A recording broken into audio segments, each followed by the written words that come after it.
Are we live? Are we Go. live? There we go. Are we live? Are we live? Are we live? We're live. Katrina Garcia. I haven't seen you in a week. I know. Well, we couldn't do it last Friday, folks, because it was Friday the 13th. Just saying. Yeah, that was the reason. It was Friday the 13th. Not because of the 13 million things we had going wrong, both of us. It was Friday the 13th. I'll stick with that. Then we don't have to worry about going into any negativity.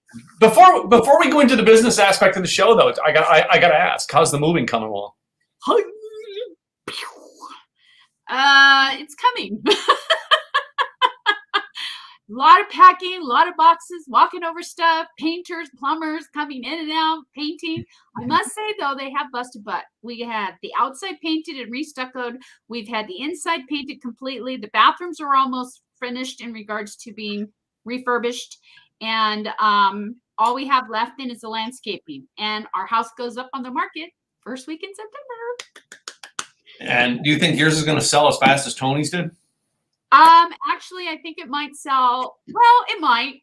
It's hard to say because of the market, but we've already had people coming by and asking us, are you selling? Are you just remodeling? Oh, you're selling. Oh, well, when is it going on the market? I'll be by to check it out. So we're already getting buzz in the neighborhood. And I can just say that most of the houses in our neighborhood have been selling within 3 to 4 days. So we'll see. I'm hoping. What the heck is with the markets in America right now? I got a call. Well, my wife did. On one of my rental properties, the guy's offering more than I paid for this property. Oh my For gosh. rental, and I'm like, it'd be nice to have the money. Don't get me wrong, it'd be nice to have the money. But I looked at it going, if I rolled that money over to another rental property, the amount of money I spend to get the other rental property, I won't make the same amount of rent. So I'm like, I'm kind of going, not yet. All right. If I had the research on a property in a different area, yes, I would, but I don't, because I'd have to roll that money over. Because if you don't, you pay taxes on it. Yeah. Anyway. It's a interesting market, definitely. As soon as I find the piece of land I want, will happen soon. I want a bigger piece of land outside. I want a second house, but that's the problem. I don't want to give up rental income to have a second house. Second house. So. Yeah, well, it will happen soon. You will have a scout on that end soon. I got the scouts going for this one. Yes. So what are we going to talk about today? All right, we were gone last week. All right, and it's that time of the week where we got to go. Okay, we come up with new topics. What's our topic this week? What are we talking about? What's our first topic on the agenda? Our first topic on the agenda is, and this is a good topic. Are you running your business reactive mode or proactive mode? Because it seems to me, and I'm just as guilty as the next person, that a lot of times as business owners, we just kind of go with the flow. We don't really look forward at the big picture. We look at the small picture because that's all we can handle at that moment. But as we know, and you get more into doing business and get more mature about it, you really have to look at that long, big picture ahead and plan towards that. Because if you don't, then you're going to be caught shorthanded, sideways, not getting things done, things falling through the cracks, so on and so forth. So I think it's really important to be in proactive mode. And I would absolutely love to even see it proactive mode across a lot of businesses, even corporate, because corporate, no offense, but corporate always runs on reactive mode. It's very rare that they run on proactive mode. Well, some corporations, yes, some corporations, no. But I had a friend many, many years ago, when I was working automotive and I was just figuring out what I was going to do. I was researching like network marketing type companies at the time, and he was in a network marketing company with me. And he was a police officer in our town, so he was always by my business because he was a local police officer. And I asked him, I says, why are you always researching other companies and other ideas? And he said, this is why. He says, because the business I'm in is the police business, and we are entirely a reaction business. We don't do anything proactive in our community to make sure there's no crime or no this or no that. All right, we just wait till the crime happens and then we come react. That's very. He said, he says, I hate that lifestyle. there are companies out there that, people have gotten into their business because they are proactive. Yes. Yes. I'm in the business of being proactive, all right, but I do end up fixing reactive and turning people as a coach into proactive people in their companies.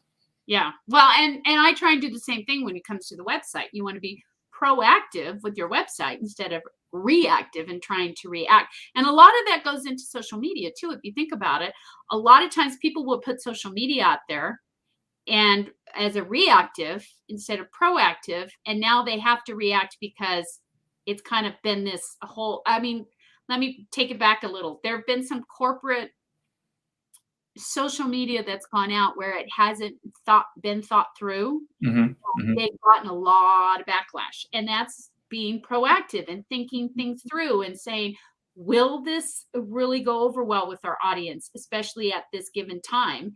And if they had thought that through, they probably would have said, yeah, maybe not, let's come up with something else, and they wouldn't have had the backlash that they did. Well, let's talk about different backlashes, all right? Because there's backlash just because people have opinions. Yeah. All right. Let's look at, for instance, Subway. Subway's advertising campaign, all right, for years was Jared. Remember Jared? Yep. They reacted because of what happened with Jared and said, you know what, we need to pull him from our ads. Yep. But now we are getting, advertisers like Subway is one of them. I think Nike has another one. All right. There's some of these corporations are pulling things that shock. They're pulling spokespeople that will shock. All right. To help with their ads.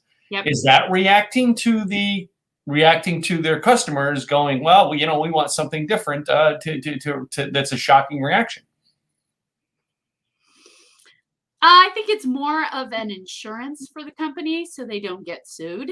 I think that's more along the lines of what a lot of the companies do is not necessarily just for the audience. It's more, okay, we're getting into trouble here and we might have a lawsuit on our hands, or we might have people, you know what I mean, coming to us and saying, if you don't do this, we're going to ban this, or we're going to boycott this. So it's kind of one of those fine lines, especially when you're a business and you're out there like Coca-Cola, McDonald's, Disneyland. I mean, all of them.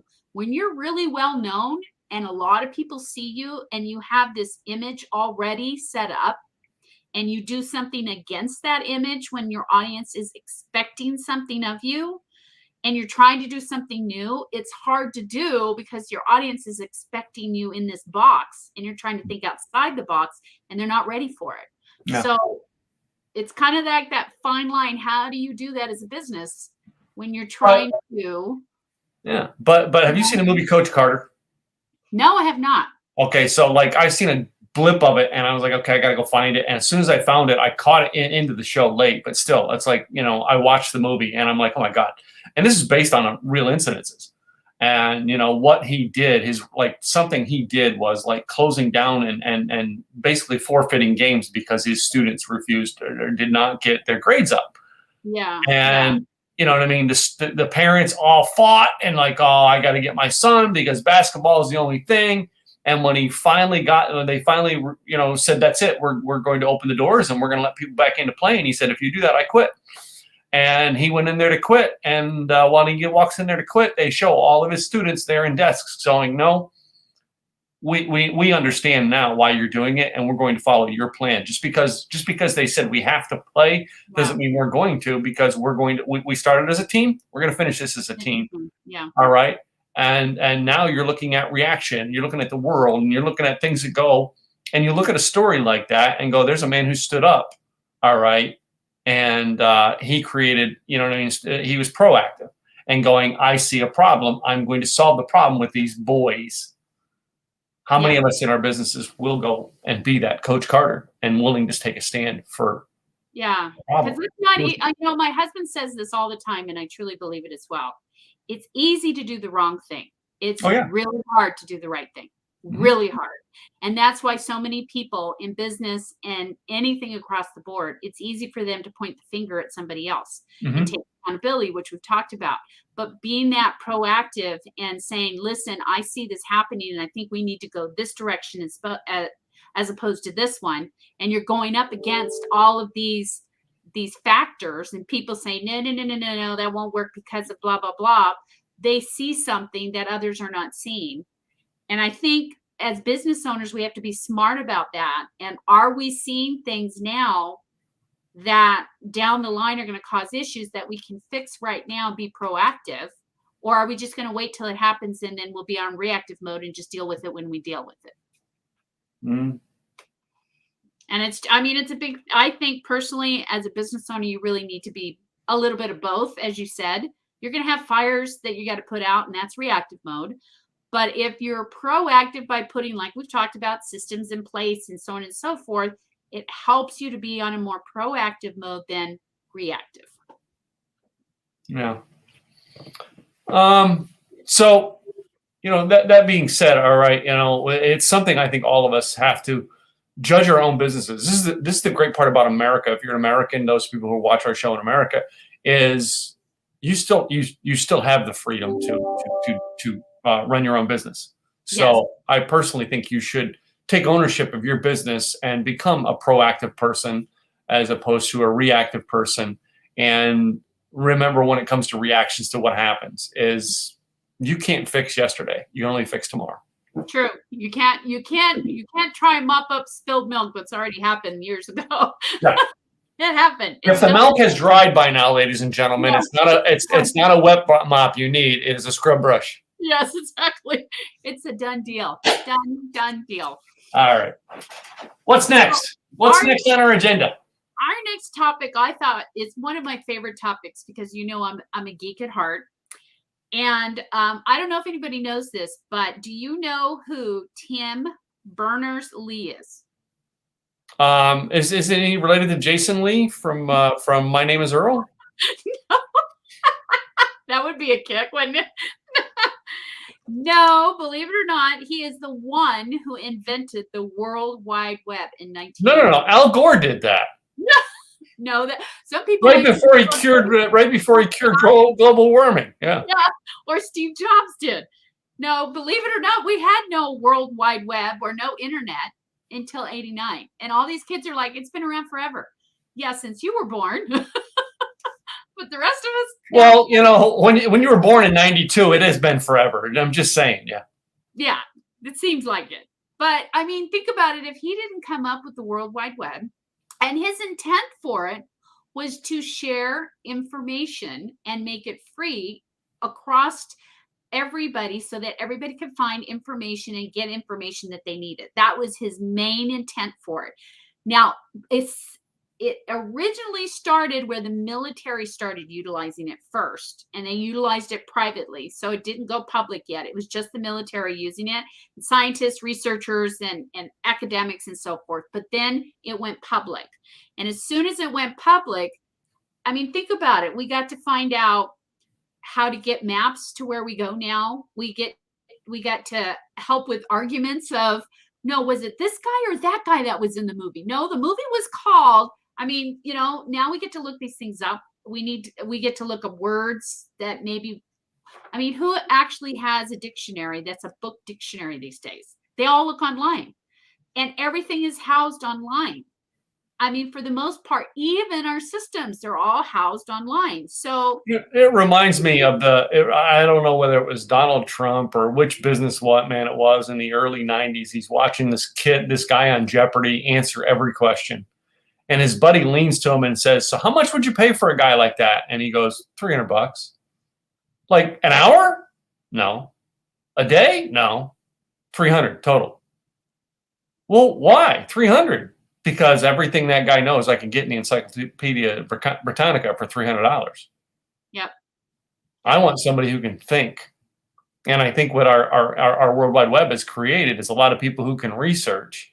All right. But they don't think for themselves.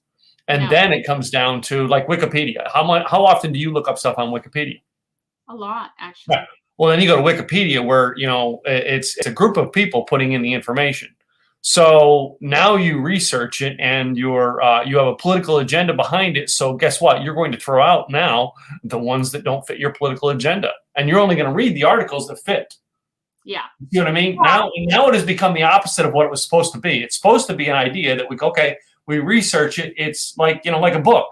Yeah. The book, all right, it's printed, it's done, it's finished. Yeah. You can't change the pages. You can't change the print. It's printed in form. But the internet, we can change the words onto it. So now we've become a society that is not foundational on, like, I'm a Christian and the foundation is the Bible. And people always go say, well, that book's old fashioned.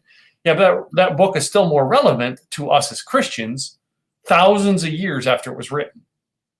All right. As opposed to the World Wide Web, where you could write the rules of the World Wide Web and then they're changed next week. And on the other side of that too, who wrote the Bible?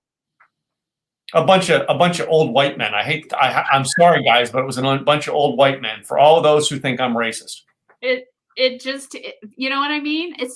You have to take the information for what it is, and I think today, especially with the World Wide Web, is that you have to do your research, and you have to research and research and research to make sure, okay, is this a real fact that I can believe in and stand by, or is it too many holes, doesn't pan out? Well, that comes into everybody can have a website, everybody can have a blog, everybody can have all that, and I'm always encouraging people to have those things. But there's a million people out there putting wrong information out there, and you've got to be able to decipher. And I remember the early 90s of being in the network marketing group and people saying, well, there's a ton of people out there teaching theories. They have never acted on their theories to make them proven theories. They just have theories. Yeah. Whereas, we'll say too, those who can't teach. Yeah. Well, and then we have John Limbacher, who you and I both know. John Limbacher has said, in internet marketing, nothing works in internet marketing that has not first worked in the real world. Yeah. And he says that's a fact, all right, that I will stand behind as an internet marketer his whole life is, if it hasn't been proven in the real world, when you try to bring it online, it will, all right, it's not going to work. And that's where you got to build your foundational truth on internet and what's on the internet. I agree. And you have to be very careful too what you're putting out on the internet. Exactly. All right. If you're putting lies out there, all right, you're opening yourself up just because you want to prove a new theory. Yeah. Say hi to Patricia Murray, all right, from over there in Raleigh, Durham, North Carolina. Great fan of the show. Thank you, Patricia, for stopping by.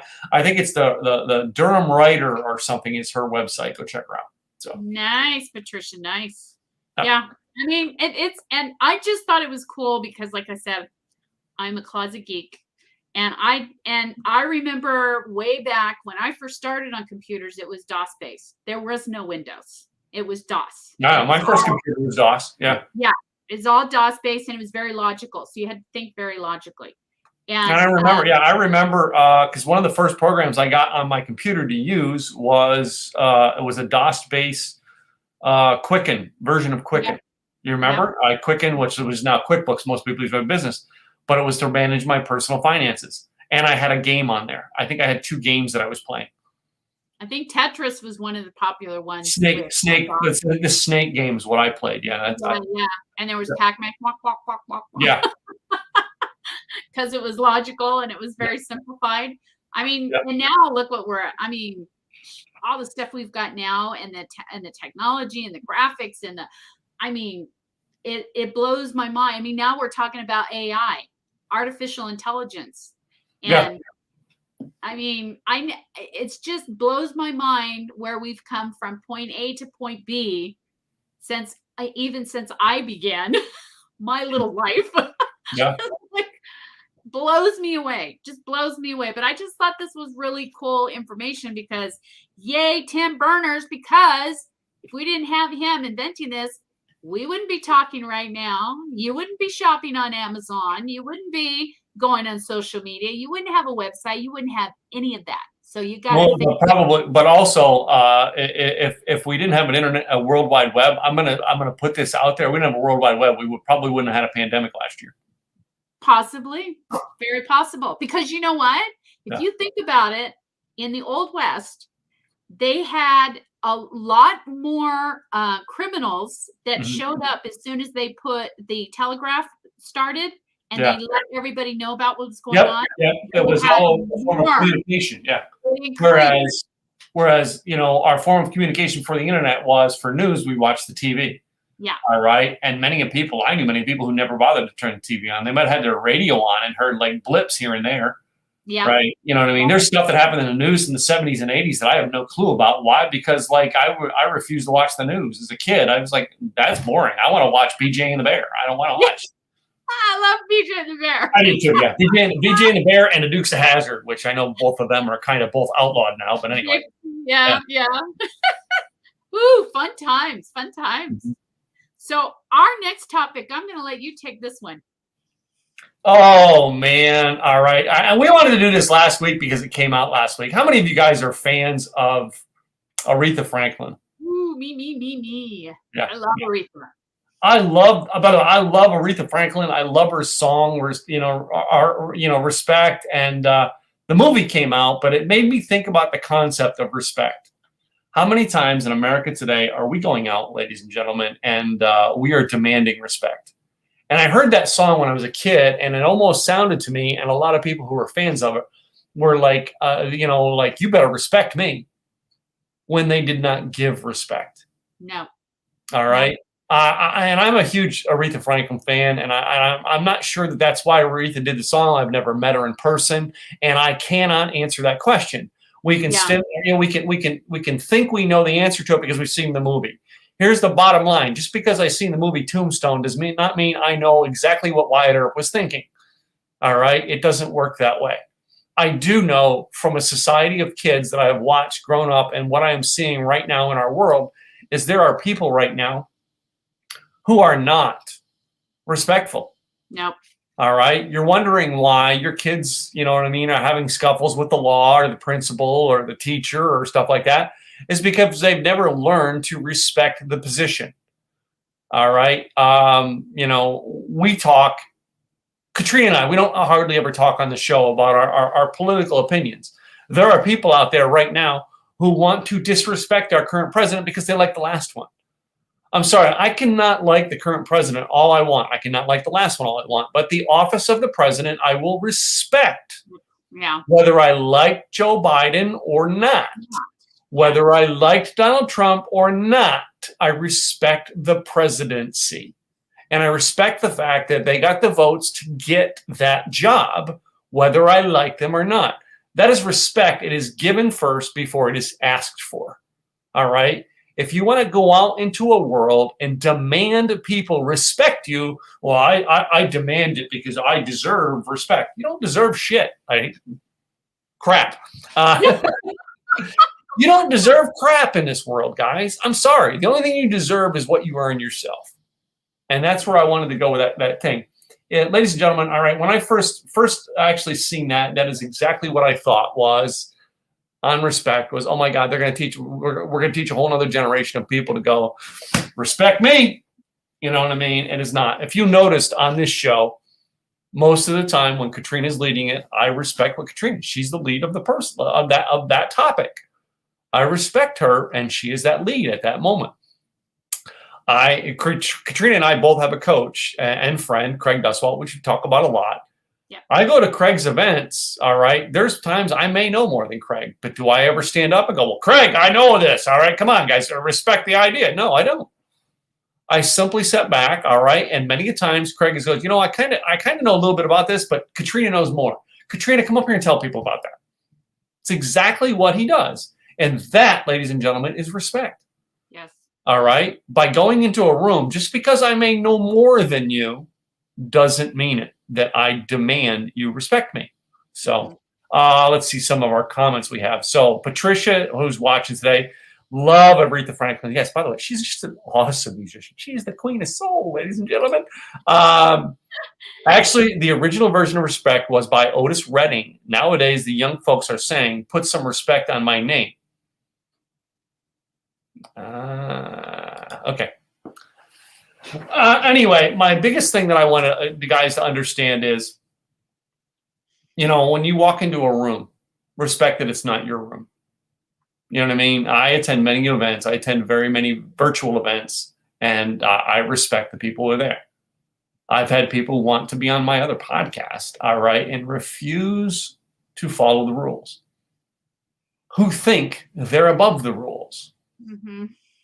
I'm sorry, they don't get on. I recently have had someone who is a bigger name in the speaking world want to speak at my event, my virtual events. And the first chance I let them get an eye to my audience, they broke one of my rules. Guess what? They're not coming back. I don't care how big of a speaker they are. They can't respect the rules of the house. Yeah. You don't come back. And I've seen kids who go to people's homes. Imagine, you raise your kids and they walk into someone else's house and they just take over because they're like, well, I deserve respect. I'd be ashamed to call them my kids. Yep. You know what I mean? And that is what I think this topic was about today is as we go into this world, this movie is a great movie to go out there to see the story of Aretha Franklin.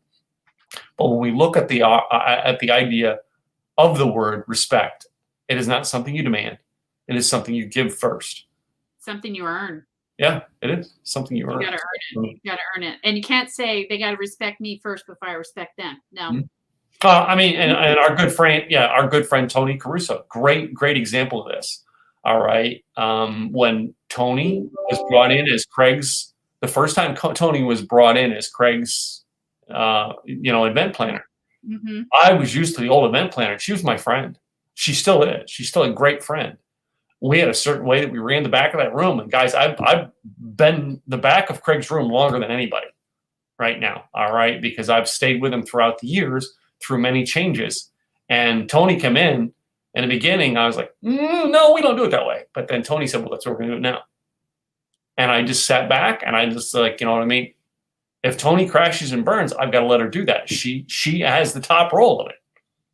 I'm one of the peons who, runs the microphone. I'm not the person who is responsible if the ship sinks or the ship floats. I'm not that person. I have to actually respect the person who is responsible. And because I sat back and respected Tony and let her lead and do her job, it built a friendship that Tony and Caruso, I think, are great friends. I love Tony now. But if I didn't sit back and respect her, I would have went, come on, Tony. No, I've been doing this longer than you. Just listen to me. Yeah. Wasn't my authority to make the ship rise or sink. It was hers. And I had to respect that. Well, and like you said, too, with speakers and events, I think a lot of times speakers will get up and you told them that either they, don't sell. If you want, you can sell. I mean, we saw this at one of Craig's events where he said, don't sell at the room or anything. And somebody said something, if you remember, on the stage. And then all of a sudden people were getting up and he's like, no, wait. What are you doing? What are you doing? No. So, I mean, just like with that, with events, you've got to respect the person who's running that event. If they ask you, don't sell on the stage, don't sell on the stage. Or otherwise you won't be back on that stage. If they've asked you not to do something, then you abide by that. That's the respect, so that you'll be asked back. Yeah. So, great topic. And it's something, guys, it's a path of learning. And, I think I learned it most when I was in the Christian Motorcycles Association, who basically said they had a motto in there that was called earn the right to speak. In other words, you don't go in and demand to speak. You go in and you do something to when they finally open up and say, hey, can you add to this?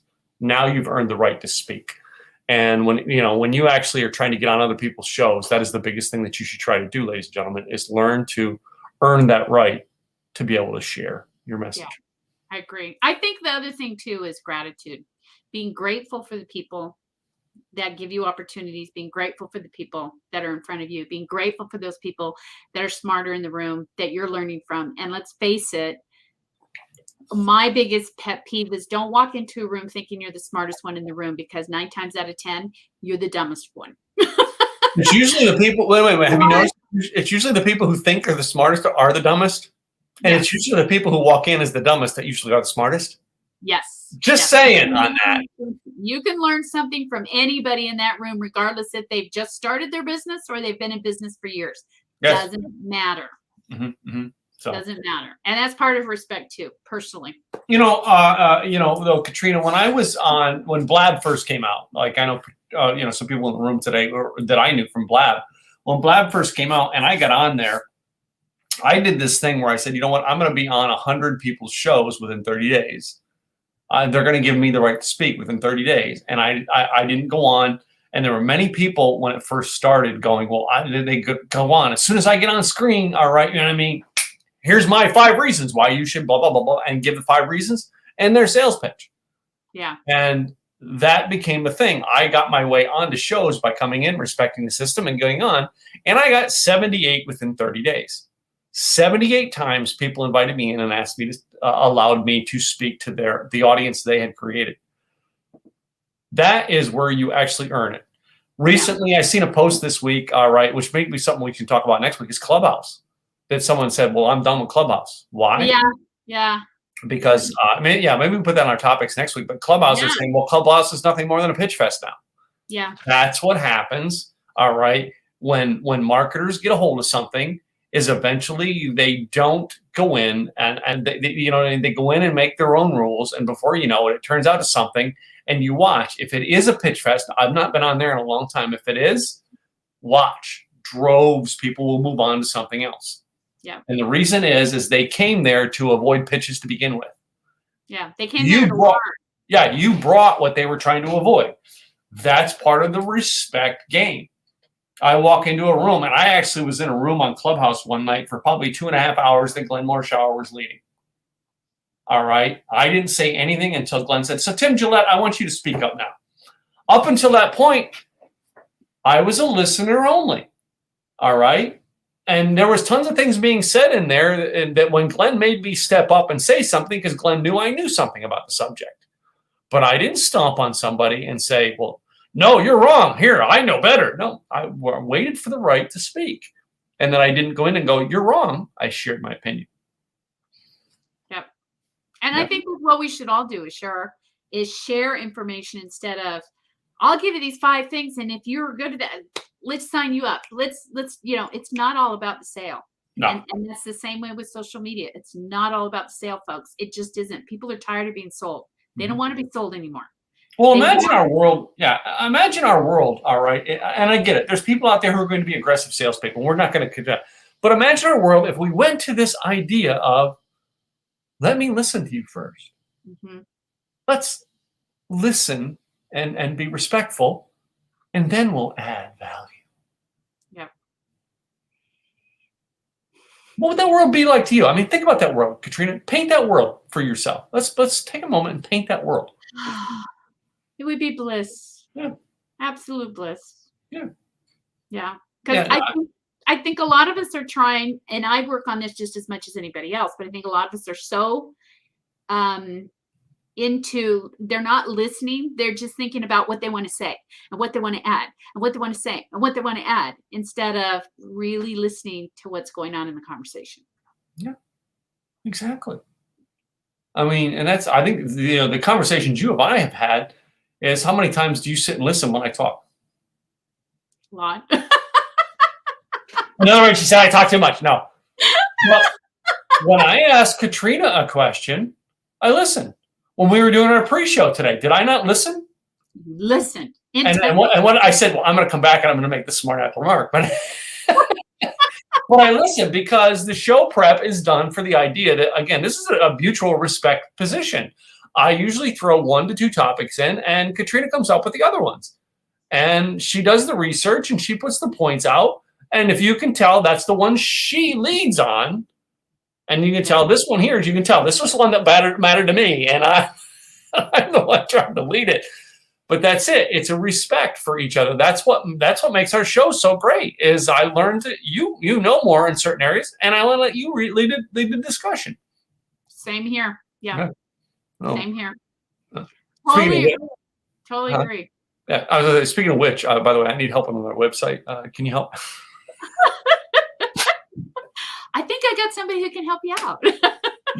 You know what? You know what I was watching yesterday, because I spoke in another virtual event last night, and I watched because the reason they hired me to speak was they had seen part of the masterclass I did, like the one I did for Craig's. And I'm like, I was trying to figure out where there was a recording of me doing this masterclass. I was like, oh, it's in Craig's group and I have access. So I went to find it last night and I was watching that. and looking at how many times I talked about websites. And every time I said websites, I'm like, I think I said your name and Cynthia's, but I was like, you know what I mean? You want the website done right. All right, hire Cynthia, hire Katrina to do it. All right. But then I went on to talk about blogging because it was a blogging masterclass I did. But, and by the way, I hate watching myself on camera because my hair looked gross in that picture. What the hell was I thinking? Don't we all? Don't we all? That's what stops us. We Yeah. want to do that perfection, especially with women. I'm just as guilty. Got to have the makeup on. Got to do this. Got to do that. Can't get on. No, forget it. I'm just not going to do it today. I'll do it tomorrow. Yeah. So was it last week? I was on someone's show that I had to drive to downtown. They were recording it at a studio downtown. And first of all, I tried to do it not in a non-offensive way, but I was like, I hate driving downtown. It was Monday morning. I hate driving downtown. I've gotten so used to just staying in my space. Getting up and coming to my office and not having to drive someplace and get all dressed up and everything. But I went to this thing, and the whole time I'm there, I'm like, until she stumbled, like we were in between breaks, right? Like 2 or 3 things. I said, let me give you advice on how to do that. Would you be interested? Would you be interested?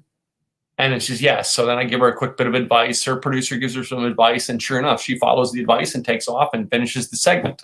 All right. And she's like, oh, thank you. And I'm like, sure. I said, I'm used to doing this. I said, I've actually spent more time coaching people from behind the scenes as opposed to being on screen.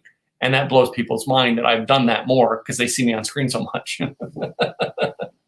But I respected her entire system. It was her show, not mine. So. It's all about the respect, folks. Yep. All about the respect. R-E-S-P-E-C-T. I'm not going to say it. I know. R-E-S-P-E-C-T. Find out what it means to me. Okay. So let's move on to our, our tips of the week. Do you have a website tip of the week? I do. My website tip of the week is we talked about proactive. You've got to be proactive with your website as well. And that means you've got to constantly update it. Look at your content. Does it need to be jazzed up a bit so that it really syncs to your audience? Is your pop-up freebie a little bit old and now you need to update it and get something new in there? Are all your links working, or are they broken and you just haven't checked them in a long time? Get some new imagery on there, because believe it or not, the more you do that, the better SEO you're going to get from Google, because they reward people that go in and make changes to their website because they realize you're paying attention to your website and you're not just leaving it there, and you're leaving money on the table when you don't. That's my tip of the week. Wow. That's a good tip. Thank you. And you were so good at listening. Thank you, Tim. I know. All that respect. I decided to not do like a blogging tip, but to do more like a business tip this week. And your business tip is? So my business tip this week, guys, is a lot of people look at how cool, and even the event I was on last night, how cool the studio is, and they think, man, Tim, man, that's just so cool. You set up, guys. This is the cheesiest setup I can think of, but you're not here, so you think it looks great to you. Someone asked me last night, well, what microphone are you using? What's that stand you got? What's that camera you got? I got to go get that. I'm like, how many broadcasts have you done? None. Yeah. Guys, I did not get all of this stuff, all right, until I had done probably well over 500 broadcasts. Well over 500 before I got any of this stuff that you see that looks cool. I didn't have the accent lighting. I didn't have I get these 2 lights here, and I got a ring light over there. All right. I even got extra. Let's see if I can I even got extra set up now to go to different cameras now. Watch, I can do this and go and talk to you over here. All right. It's like there's things I have in this studio that I didn't have when I started. I had one camera. It was on my computer. I had one microphone. It was the Snowball. My first microphone that I ever did my first podcast on, ladies and gentlemen, was a set of Apple ear with the thing that you put on your phone. Yeah. Plugged into my computer. That was my first microphone. And some of y'all think you have to have the fancy microphone. You think you got to have the fancy lighting and everything. before you invest in things that you cannot afford. Build a habit of doing something to support it. Yep. One of the coolest things that I had, ladies and gentlemen, it was 2004 or 5. I was broke at the time, and literally I drove my car in an ice storm downtown to here. I think it was a not Get Motivated, Learning Annex, a Learning Annex event that and our Tony Robbins was speaking at, Robert Kiyosaki was speaking at, I think Trump was speaking at it, Marshall Silver, some big names were speaking at this event, but there was a bunch of smaller speakers there as well.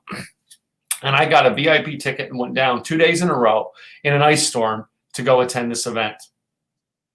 And I stayed literally since I was there. It was an ice storm. My car didn't have heat. All right. And all I had to do was go home to the couch I was sleeping on at my friend's house. I stayed from morning when it opened till nighttime at the very end when it closed. And the end of the last day, after the big featured speaker, all right, I think it was Trump, but I don't remember, was this other speaker who took over the main stage for the last thing after everybody left and we all moved into the VIP area. And I tell you all that story because he was one of the greatest impacts of the whole weekend. And he was a breakout room speaker who got the main stage after the keynote. And he would ask each one of us. So I mean, because there's like maybe 30 people left in a 5,000 to 10,000 seat room. So why are you here? Why did you stay for this last session? What is it that I can help you with? And he would do some of his speech and answer some more questions. Do some of his speech, answer more questions. People were going, I'm going to get up and leave. He goes, well, is there a question I can answer before you leave? Is there something I can answer for you? He built his whole speech on that. And one of the things he said to me was, because I said to him, I've seen all this stuff this weekend. I'm broke. I can't afford to buy the training classes that are offered to learn how this in real estate or training classes. And I can't afford any of it. I have no money, period. I barely had the $297 to buy the VIP ticket. I barely had that. I make $70 a week right now. And he said to me, you're my biggest inspiration right now. Let me tell you what to do. Is there anything here that you figured that I can research it and figure it out? And I said, yes, one, and I named it. He says, go home and research everything you can do off of free or the internet. Thanks to Tim. Research on the internet about how to do that and go attempt it and try it. Attempt it and try it until you can succeed and get 1 or 2 deals. When you make money from a deal or 2 from doing that, take that money, go find that person who taught that, and then go invest and buy their course and learn more. And then when you learn that, then go back and hire them to work with them one-on-one and learn more. Best advice I got, ladies and gentlemen, this is my business tip for the week, is start with where you are. Don't go buy the $1 million studio.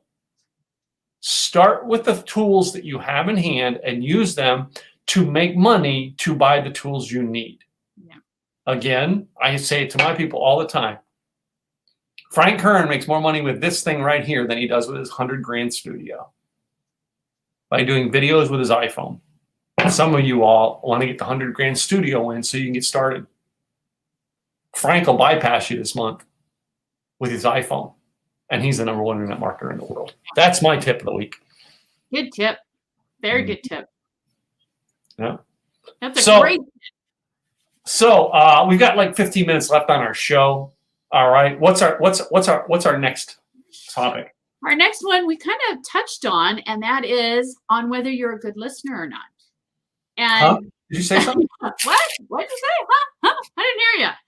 I mean, and there are key ways to know and be a good listener that I'm going to kind of go through and touch. And maybe some of them we do, maybe some of them we don't. I mean, but these are some key things to make you a good listener if you're not already, or you might say, oh, I do that. Maybe I am a good listener. And one of them, of course, is being fully present and avoiding the distractions. That's one thing that a lot of people have a hard time with. And I'm sure you see this in networking. They're talking to you and then they're watching the person go by, or they're looking down on their phone. That means they're distracted. They're not interested in what you have to say, so they're not listening. And that's part of the respect thing too. Also, you want to focus on what they're saying and respond in, so that way they know that you're understood, that they're listening and hearing you. So you want to react with honest responses, so they know that way that they're being heard. You don't want to have an agenda, which a lot of us do. We're hearing somebody talk, and the first thing we're thinking about is, what are we going to say? What am I going to say? What am I going to say? Oh, I got to get this in there. Got to get that in there. Got to get this in there. And then they have a tendency, then they go to the next topic, and you're coming on talking about the topic before, and they're like, I'm sorry, I misunderstood. I thought we were talking about. So that means you're not listening. You don't want to put your agenda in there. Also, you don't want to jump in and give advice, because a lot of times people don't want your advice unless they ask for it. They just want to be heard. And that's one thing we have to remember. And one thing that I work on is you never want to interrupt. I know that sometimes that happens, but you don't want to interrupt when someone's talking. Unless, of course, it's an emergency and something's going to happen, but still, you don't want to interrupt. I got to go pee. No, yeah. Sorry, I had to do that to set an example. And you want to ask follow-up questions. You want to encourage the speaker and the person who's talking that you're truly listening. So you ask questions. So tell me more about this that you talked about, or tell me more about, and that shows that you're a great listener. And here's the key one. Those who listen don't talk. They listen, they don't talk.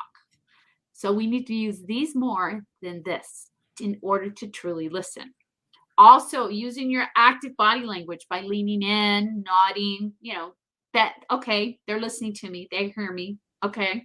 And you want to be patient and allow the speaker to finish. Now, I know there are some times when they go on and on and on and on and on. You're thinking, okay, but you still got to listen. You still got to respect that. And you also, like I said, part of listening is learning. You learn more by listening than speaking. And this is something I've learned as I've gotten older. I used to be really bad when I was younger. I was in a family, my story, I was in a family where we wanted to be heard so much because nobody would shut up that it would get louder and louder and louder because we're trying to interject. And I never realized how bad it was until I met my husband. And he came to a family event. And he walked up the door and I said, "Where are you going?" He said, "Oh my God, do you not hear that?" I'm like, "Hear what?" He says, "You guys are getting louder and louder because you want to interrupt each other. You're not listening to anything anybody says. All you want is just interrupt and make sure you get your piece in."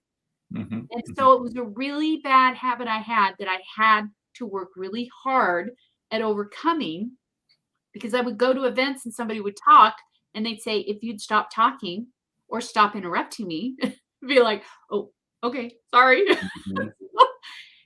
And because I sit back now more than talk, I learn a lot more than I did before. So those are some really key things showing what a good listener is and how you can become that better listener, because you need to do that for your clients, family, colleagues, because we all want to be heard and we all want to express ourselves, but we also want to make sure that people are hearing what we're saying and not just wah, wah, wah, wah, wah, wah, wah, like Charlie Brown. Oh, yeah, Charlie Brown's teacher. Yep, I've quoted her quite a bit. Wah, wah, wah, wah, wah, wah, wah. Yeah. In fact, my favorite commercial was, that one where it was about a lawyer, and there was a judge, and then there was the lawyer, and they're wah, wah, wah, wah, wah, wah, wah, wah, wah, wah, wah. And there says, "Do you not understand the legal jargon? Call so-and-so. We'll help you through it." That kind of thing. I love that commercial. My God. Yeah. But, we were talking about it, and part of that respect that we were talking about is respecting somebody enough to listen to what they're saying. And it's interesting you bring up this topic, because over the past couple of weeks, I attended an event, virtual events, which I've been doing a lot of over the past months because of being inside. And I went to a virtual event the other day, and the person running it, all right, had their own way of doing things. They didn't listen to, they said they basically said to the speaker, "I have a feel of how my people work. So rather than you do what you normally do, I'm gonna direct you to do it my way." Mm-hmm. And I was blown away at this, that they really didn't listen. They kind of they kind of ran it the way they wanted to run it. And, I think sometimes we got to listen. It's like I try to listen to when I run my event, I try to listen to both my audience as well as my speakers. And I try to get my speakers to come in, all right, and do what they know how to do. I don't want to come in and direct them and go, well, I know how people are. I don't. I don't. And the reason I know I don't is because I don't listen enough. I've got to listen more to my audience. So from you to come over, and you've spoken at my virtual events, all right? If I brought you onto my virtual event and I went, well, Katrina, I know what people want to know about websites. I don't know what they want to know. I don't know about websites. That's why I hired you to speak about it. And I see people not listening to their speakers, but also not listening to their people. No. And then they're going, well, my virtual events are not working. Well, what do your people want? What do your people want? Really? Have you listened to what your people want? Yeah. As a coach, you should be. I mean, this is the thing about coaching. I remember when I took a course on how to be a coach. Like it was some coaching school, and I took this course and read through it, listened to the tapes and stuff and everything to learn it and understood the concept. They talk about, the number one thing you're going to have to learn in coaching is listen. God gave you 2 ears and 1 mouth for a reason. Yep. It's not about telling them what to do. And I'm guilty of this more than anybody, guys. I want to come in and fix your problems. I really do, because I don't want to see you in pain. All right. But I want to listen to make sure I got the right problem. And if you have never, if you're always talking about your problems and not listening to people with solutions, you're not helping yourself either. So it's a balance of listening. If I want your advice from my website, Katrina, I'm going to tell you the problem, but then I'm going to shut up and listen to your answer. All right. As a coach, you probably are, or as someone who's probably going to sell service, you're probably going to listen.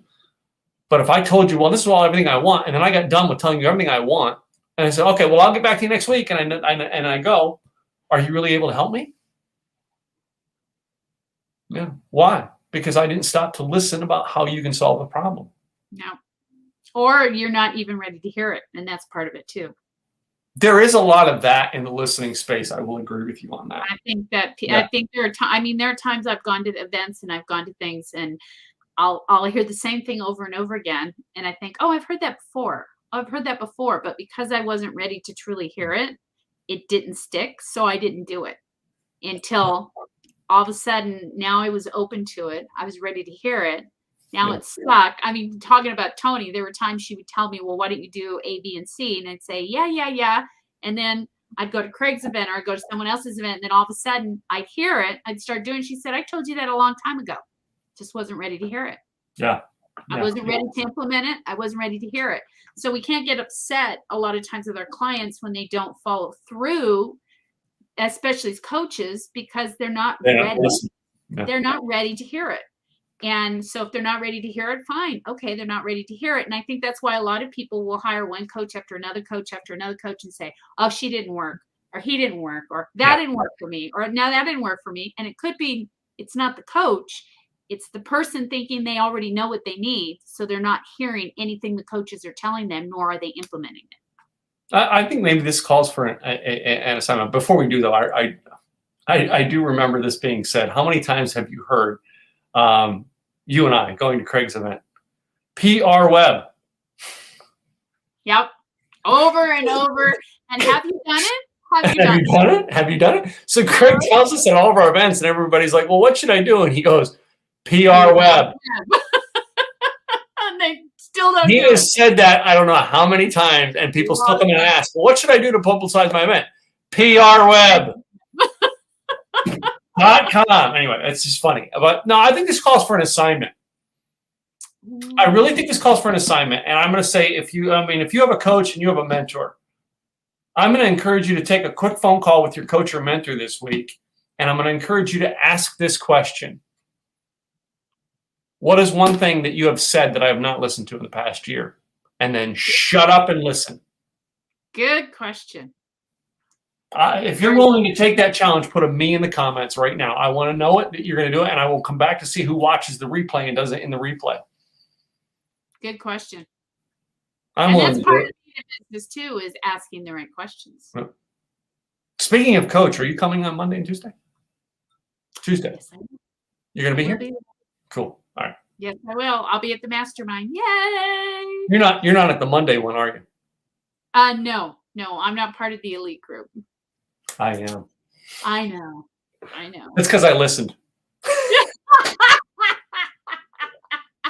I took his advice, so he let me be part of the elite. Because I listened. Oh my God. I'll go up to Craig on Tuesday and say, why can't I be part of the elite? I listen. Tim told me all I have to do is listen and I'll be part of the elite. No, that's a perfect example of listening, though. I know as we got to wrap down here in the next minute or so, was Craig talked about that program, and Craig invited me the first year, and I said no. Yeah. He invited me the second year. I said no. It was towards the end of the second year, the last half of the second year, that he basically knew what I was looking for, because I'd already voiced what I was looking for in a coach and the next level I was going to go. And he cornered me on stage on a break and said, you need to go with the elite program, and let me tell you why. This is what it will do for you. And he used the exact term. This is what it's going to do for you. All right. I said, okay, it sounds great. And this is what I want you to do next. And he put the application in my hand, told me what to do. And he said, if you want to do it, you'll have that to me by the end of the day. If you don't, I'm not asking you again. Yeah. And that made me go, okay. And I went and filled the application out. I came back, all right, and put that application personally in his hand within 4 hours. And that was like, to get in the elite program, it was like a 3-page interview you had to write. And I did it. And that's just a sign. All right. Yes, I listened, because Craig was listening to me and knew what I was looking for. And he knew how to use that to his advantage to go, Tim, this is how I can help you get it. Yeah. Some of you guys are you know what I mean? There's coaches around who basically can see. All right. And some of you who know me. All right. I watch you, and I probably can within 3 minutes sit down and tell you what you need and how I can help you get it. But most of you are like, no, I got this. Just respect me. Anyway, we're going to end it there. We're going to stop with that. Katrina, all right, as I know, we're a minute over and we got to close down. All right, what is your website this week? Tell them all so they can get a hold of you. kgwebsitedesigns.com, as you can see down below. And you can also get a hold of me via Garcia at kgwebsitedesigns.com. Sure. And I'm going to promote, I'm going to promote my event, simpleeasyevents.com. Yay. Simpleeasyevents.com. Our next one is September 18th. I know, yeah. September 18th is our next one, but we have Blog and VideoCon coming up in November. So, by the way, get Blog and VideoCon. If you don't have a ticket already, the tickets are for sale online, blogandvideocon.com. Cool. Gotta go. Cool. So, guys, we'll have a great week. We will see you next week. All right. In the meantime, guys, all right, take what you got this week. Listen to those people who are going to help you. Respect those people who know more than you. Understand, all right, it had to start somewhere. It started with the internet. Yeah. What was the first topic we talked about? Have a great weekend, everybody. All right. Bye, guys.